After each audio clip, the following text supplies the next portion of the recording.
السلام علیکم، میرا نام عبدالرحیم ہے۔ میں ایک سیریز بنا رہا ہوں مختلف احادیث کی کتابوں سے مختلف ٹاپکس پہ۔ تو امام خزیمہ کا جو مجموعہ احادیث ہے اس سے نماز کے ٹاپک پہ کچھ احادیث ہیں۔ اعوذ باللہ من الشیطان الرجیم، بسم اللہ الرحمن الرحیم۔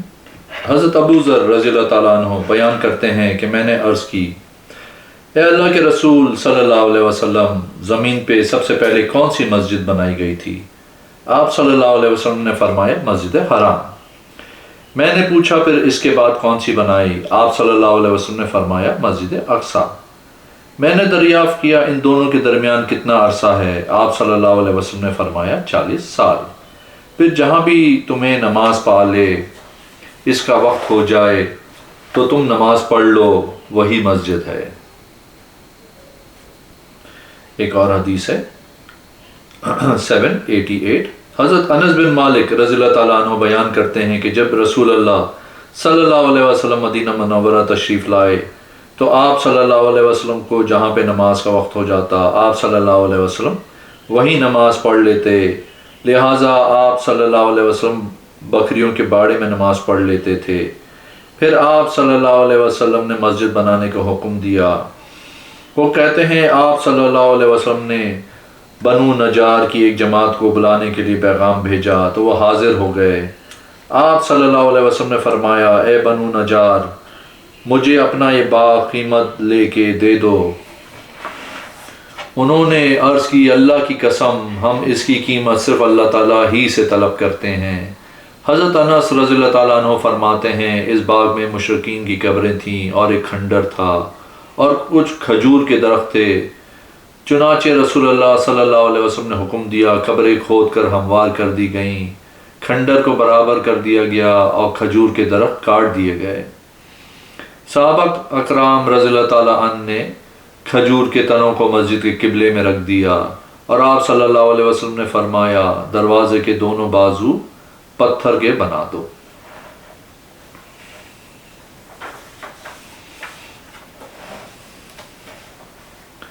ایک اور حدیث ہے 789۔ حضرت عبداللہ رضی اللہ تعالیٰ عنہ بیان کرتے ہیں کہ رسول اللہ صلی اللہ علیہ وسلم نے فرمایا، بے شک بدترین اور برے لوگوں میں سے وہ ہیں جنہیں قیامت زندہ پا لے گی، اور وہ لوگ جو قبروں کو سجدہ گاہ بنا لیں گے۔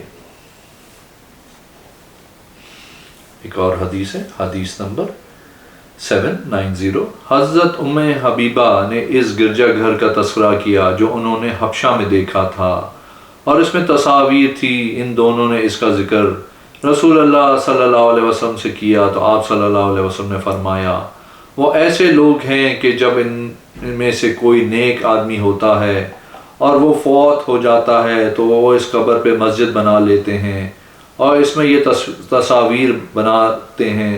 یہی لوگ اللہ کے نزدیک بدترین مخلوق ہیں۔ ایک اور حدیث ہے 791۔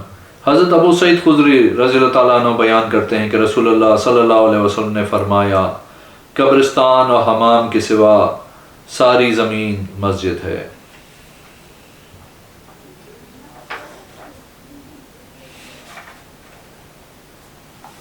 ایک اور حدیث ہے، حدیث نمبر 795۔ حضرت ابو ہریرہ رضی اللہ تعالیٰ عنہ نبی اکرم صلی اللہ علیہ وسلم سے روایت کرتے ہیں کہ آپ صلی اللہ علیہ وسلم نے فرمایا، جب تمہیں نماز پڑھنے کے لیے بکریوں اور اونٹوں کے باڑے کے سوا جگہ نہ ملے تو تم بکریوں کے باڑے میں نماز پڑھ لو اور اونٹوں کے باڑے میں نماز نہ پڑھو۔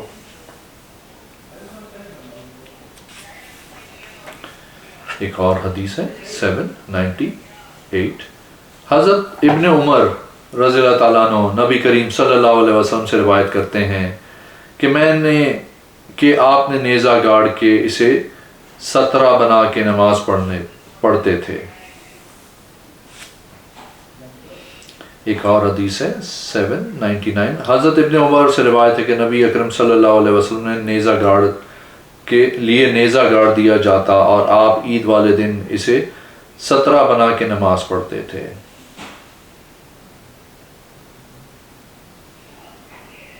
ایک اور حدیث ہے، حدیث نمبر 800۔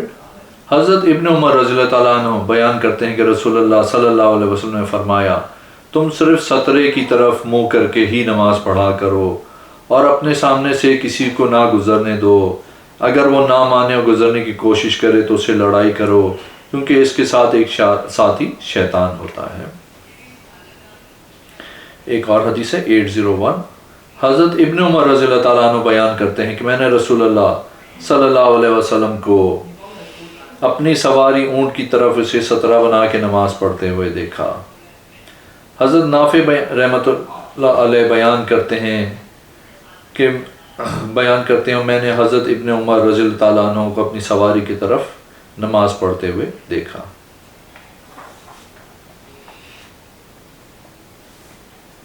ایک اور حدیث ہے، حدیث نمبر 803، حضرت سہل بن ابی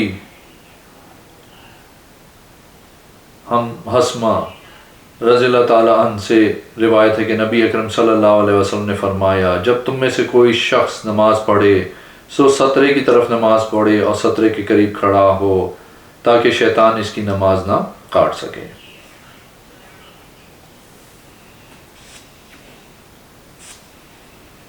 ایک اور حدیث ہے، حدیث نمبر 804، حضرت سہل بن سعد رضی اللہ تعالیٰ عنہ سے بیان کرتے ہیں کہ رسول اللہ صلی اللہ علیہ وسلم کی جائے نماز اور دیوار کے درمیان ایک بکری گزرنے کی مقدار کے برابر فاصلہ ہوتا تھا۔ ایک اور حدیث ہے 805، حضرت طلحہ بن موسیٰ اپنے والد گرامی سے روایت کرتے ہیں، وہ فرماتے ہیں ہم اس حال میں نماز پڑھا کرتے تھے کہ چوپائے ہمارے سامنے سے گزرتے رہتے، تو ہم نے نبی اکرم صلی اللہ علیہ وسلم سے یہ مسئلہ پوچھا تو آپ صلی اللہ علیہ وسلم نے فرمایا، جب تم میں سے کسی شخص کے سامنے کجاوے کی پچھلی لکڑی کے برابر سطر ہو تو اس کے آگے سے گزرنے والی چیز نقصان نہیں دے گی۔ ایک اور حدیث ہے 806، حضرت ابو ذر رضی اللہ تعالیٰ عنہ بیان کرتے ہیں کہ رسول اللہ صلی اللہ علیہ وسلم نے فرمایا، جب تم میں سے کوئی شخص نماز پڑھنے کے لیے کھڑا ہو تو جب اس کے سامنے کجاوے کی پچھلی لکڑی کے برابر کوئی چیز ہو تو اس کے لیے سترہ بن جائے گی۔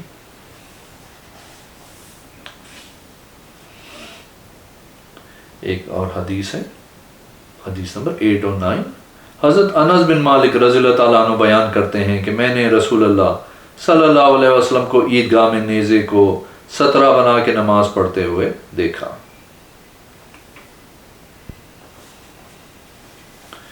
ایک اور حدیث ہے، حدیث نمبر 813، جناب بصر بن سعید بیان کرتے ہیں کہ زید بن خالد نے مجھے حضرت ابو جہیم رضی اللہ تعالیٰ عنہ کی خدمت میں یہ پوچھنے کے لیے بھیجا کہ نمازی کے آگے گزرنے والے شخص کو کیا گناہ ہوتا ہے؟ انہوں نے فرمایا، اگرچہ وہ 40 سال یا دن تک کھڑا رہے تو یہ اس نمازی کے آگے سے گزرنے سے بہتر ہے۔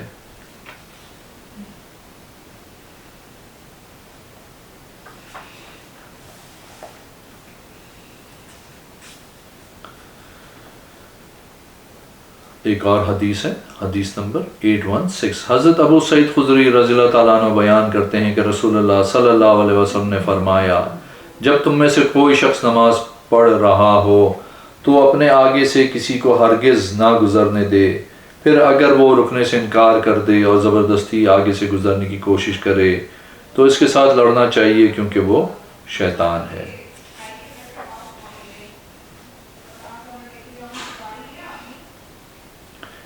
ایک اور حدیث ہے، حدیث نمبر 817، حضرت عبد الرحمن بن ابی سعید اپنے والد گرامی حضرت ابو سعید خدری رضی اللہ تعالیٰ عنہ سے بیان کرتے ہیں کہ وہ ایک ستون کو سترہ بنا کے نماز پڑھ رہے تھے تو بنو امیہ کے ایک شخص نے ان کے آگے سے گزرنے کی کوشش کی تو انہوں نے اسے منع کیا۔ اس نے دوبارہ گزرنے کی کوشش کی تو انہوں نے اس کے سینے پہ تھپڑ مارا، اور وہ بنی امیہ کا ایک فرد تھا۔ اس نے واقعہ مروان گورنر کو بتا دیا۔ مروان حضرت ابو سعید رضی اللہ تعالیٰ عنہ سے ملے تو کہا، آپ نے اپنے بھتیجے کو کس وجہ سے مارا؟ تو انہوں نے جواب میں فرمایا، بے شک رسول اللہ صلی اللہ علیہ وسلم نے فرمایا ہے، جب تم میں سے کوئی شخص کسی چیز کو سترہ بنا کے نماز پڑھ رہا ہو تو کوئی شخص اس کے آگے سے گزرنے کی کوشش کرے تو اسے اس شخص کو روکنا چاہیے، پھر اگر وہ رکنے سے انکار کر دے تو اسے اس کے ساتھ لڑائی کرنی چاہیے، کیونکہ وہ شیطان ہے۔ بے شک میں نے ایک شیطان ہی کو مارا ہے۔ ایک اور حدیث ہے، حدیث نمبر 818۔ جناب ابو صالح بیان کرتے ہیں اس اثنا میں حضرت ابو سعید خدری رضی اللہ تعالیٰ عنہ جمعے والے دن نماز پڑھ رہے تھے، پھر سلیمان بن مغیرہ کی حدیث جیسی حدیث بیان کی جو دوسرے باب میں آگے آ رہی ہے، مگر اس میں یہ اضافہ ہے، بے شک میں نے اسے روکنے کی کوشش کی مگر اس نے رکنے سے انکار کر دیا۔ حضرت ابو، جب وہ کہتے ہیں ان دنوں مروان مدینہ منور کا گورنر تھا، لہٰذا انہوں نے گورنر سے شکایت کی، پھر مروان نے ملاقات ہونے پہ اس بات کا تذکرہ ابو سعید رضی اللہ تعالیٰ عنہ سے کیا تو حضرت ابو سعید رضی اللہ تعالیٰ عنہ نے فرمایا، رسول اللہ صلی اللہ علیہ وسلم کا ارشاد گرامی ہے، جب تم میں سے کسی شخص کے آگے سے کوئی چیز گزرے جبکہ وہ نماز پڑھ رہا ہو تو اسے اس چیز کو دوبارہ منع کرنا چاہیے، پھر اگر وہ رکنے سے انکار کر دے اور زبردستی گزرنے کی کوشش کرے تو اس کے ساتھ لڑائی کرنی چاہیے، بلا شبہ وہ شیطان ہے۔ ایک اور حدیث ہے 819۔ حضرت ابو صالح بیان کرتے ہیں اس دوران کہ حضرت ابو سعید خدری رضی اللہ تعالیٰ عنہ جمعے کے روز کسی چیز کو لوگوں سے سترہ بنا کر نماز پڑھ رہے تھے کہ اچانک بنو ابی معیط کا ایک نوجوان آپ کے سامنے آیا اور اس نے آپ کے سامنے سے گزرنے کی کوشش کی تو آپ نے اسے سینے سے دھکا دیا، اس نے ادھر ادھر راستہ دیکھا مگر اسے حضرت ابو سعید رضی اللہ تعالیٰ عنہ کے سامنے کے سوا کوئی راستہ نہ ملا، چنانچہ اس نے دوبارہ گزرنے کی کوشش کی تو انہوں نے پہلی مرتبہ سے زیادہ زور کے ساتھ اسے دھکا دیا۔ راوی نے کہا جب وہ شخص سیدھا کھڑا ہو گیا اس نے حضرت ابو سعید رضی اللہ تعالیٰ عنہ کو برا بھلا کہا، مسجد سے نکل گیا اور اس نے مروان کے پاس جا کے حضرت ابو سعید رضی اللہ تعالیٰ عنہ سے پہنچنے والی تکلیف کی شکایت کی۔ راوی کہتے ہیں حضرت ابو سعید رضی اللہ تعالیٰ عنہ بھی مروان کے پاس تشریف لائے تو اس نے کہا، آپ کے اور آپ کے بھتیجے کے درمیان کیا معاملہ ہو گیا ہے کہ وہ آپ کی شکایت کر رہا ہے؟ حضرت ابو سعید رضی اللہ تعالیٰ عنہ نے فرمایا، میں نے رسول اللہ صلی اللہ علیہ وسلم کو فرماتے ہوئے سنا ہے، جب تم میں سے کوئی شخص نماز پڑھ رہا ہو اور کوئی شخص اس کے سامنے سے گزرنے کی کوشش کرے تو اسے چاہیے کہ اس کے سینے میں دھکا دے، اگر وہ رکنے سے انکار کر دے تو اس کے ساتھ لڑائی کرو، بے شک وہ شیطان ہے۔ ایک اور حدیث ہے 820۔ حضرت ابن عمر رضی اللہ تعالیٰ عنہ بیان کرتے ہیں کہ رسول اللہ صلی اللہ علیہ وسلم نے فرمایا، تم ضرور سترہ رکھ کے نماز پڑھا کرو اور اپنے آگے سے کسی کو مت گزرنے دیا کرو، پھر اگر وہ رکنے اور منع کرنے سے انکار کرے تو تم اس کے ساتھ لڑائی کرو، بے شک اس کے ساتھ ایک ساتھی شیطان ہے۔ ایک اور حدیث ہے 821۔ جناب ایاز بن عامر بیان کرتے ہیں کہ میں نے حضرت علی رضی اللہ تعالیٰ عنہ کو فرماتے سنا کہ رسول اللہ صلی اللہ علیہ وسلم رات کو نفل نماز پڑھا کرتے تھے جبکہ حضرت عائشہ رضی اللہ تعالیٰ عنہ آپ کے اور قبلے کے درمیان لیٹی ہوتی تھیں۔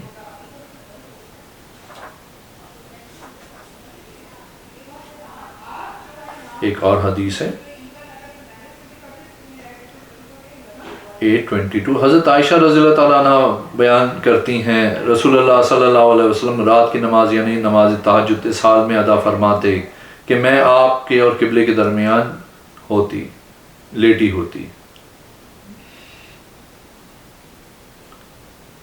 ایک اور حدیث ہے